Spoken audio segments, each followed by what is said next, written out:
Mid-Islanders were jolted awake this morning, not by their alarm clocks, but are rumbling under their beds. For the second time in just a week, an earthquake struck along the coastline. This morning's measured 2.9, a tremor centered underwater off Galiano Island. A-News Mid-Island Bureau Chief Jonathan Bartlett has more now from Nanaimo. Jonathan. Hudson, it was relatively small and quick, but it should be a big reminder that Vancouver Island is on the move, and we should all be prepared for the big one. Adriana Kereszti felt and heard the earthquake this morning while she lay in bed. And I heard the chandelier just roared, and instantly afterwards I could hear all the dogs in my neighborhood barking. Others felt it too, from the Cowichan Valley to Nanaimo. Even as far away as North Vancouver, people felt the earth move. I felt the whole bed shake and everything was moving around me. It felt like an explosion. Like a rattle, and it made you think. The big one's coming. This one was only 2.9 on the Richter scale, with an epicenter just off North Cowichan. It struck just before 6:45 this morning. It was a fairly widely felt earthquake for such a small one, but it happened within the North American plate, and that's the plate that we're living on. So because it was close to the surface, it's close to us, and more people are going to feel it. Another small tremor occurred in the area last week, too. Seismologists say it simply means we live in an active area for earthquakes.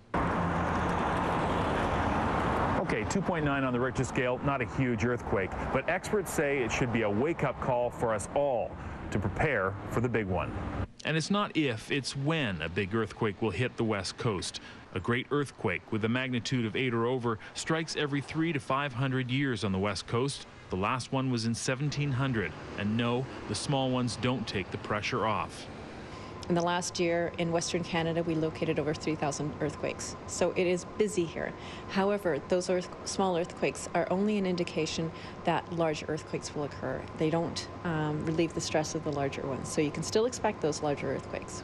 Emergency preparedness experts say the most important thing we can do to be prepared is to have an earthquake kit at home, work, and in the car. We try and tell people to have stuff at home that'll keep you for at least a week, preferably more so in terms of food and that sort of thing. But this grab-and-go kit is what we call it.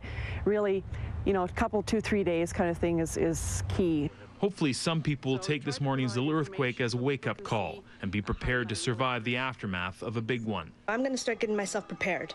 I'm going to make sure I have an earthquake kit available in my house. I already have it. Yeah. I'm all prepared. Besides the earthquake kit, the other advice to survive during a big earthquake is to duck, cover, and hold on. In other words, drop under some heavy furniture or into an alcove, cover your head and torso to prevent being hit by falling objects, and hold on so you remain covered. And there's a lot of really useful information, including what to put in your earthquake kit, at the Provincial Emergency Program's website. It's at pep.bc.ca. Hudson? All right, Jonathan, thank you. Thank you.